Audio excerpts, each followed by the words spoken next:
কক্সবাজারের মধ্যে মাত্র ৩,০০০ টাকায় এসি রুম, সুইমিং পুল আর সকালের নাস্তা কোন হোটেলে এই সব সুবিধা পাবেন, কম খরচে কিভাবে একটি ফ্যামিলি ট্যুর দিতে পারবেন, সব ডিটেলস থাকবে এই ভিডিওতে। আমাদের যাত্রা শুরু ঢাকা বাড্ডা থেকে কক্সবাজার। কক্সবাজার যাওয়ার জন্য আমরা সৌদিয়া বাসের টিকিট কাটি। জনপ্রতি এসি বাসের ভাড়া নিয়েছিল ১২০০ টাকা, নন এসি বাসের ভাড়া ৭০০ টাকা থেকে শুরু। আমাদের গাড়িটি রাত ১০টা ৩০-এ ঢাকা থেকে কক্সবাজারের উদ্দেশ্যে যাত্রা শুরু করি। রাত ১:৩০-টার দিকে কুমিল্লাতে রাতের খাবারের জন্য বিরতি দেওয়া হয়। ১২০০ টাকার টিকিটের মধ্যেই পেয়ে যাবেন রাতের খাবার, এটার জন্য দেওয়া লাগবে না এক্সট্রা কোনো টাকা। সুন্দর এই রেস্টুরেন্টে খাবার খেয়ে কক্সবাজারে যাত্রা শুরু করি। সকাল ৮টার মধ্যে পৌঁছে যাই কক্সবাজারে।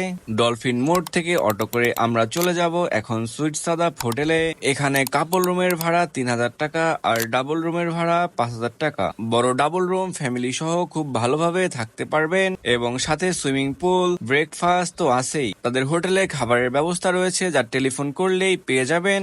আমরা ফ্রেশ হয়ে সকালের নাস্তা করে ঘুরতে যাব মেরিন ড্রাইভ রোডে হিমছড়ি পাহাড়ের দিকে। এক পাশে সমুদ্র, আরেক পাশে পাহাড় দেখতে দেখতে চলে এলাম হিমছড়ি পাহাড়ের দিকে। হিমছড়ি পাহাড়, ঝর্ণা দুটোই দেখতে পারবেন এইখানে। ভিতরে প্রবেশ করার জন্য জনপ্রতি ৩০ টাকা করে টিকিট কেটে নিলাম। ভিতরে ঢুকতেই প্রথমে ঝর্ণা দেখে পাহাড়ে উঠবো। পাহাড় থেকে সমুদ্র অনেক সুন্দর লাগছে। পাহাড়ে চড়া শেষ করে আমরা যাব বিচের দিকে।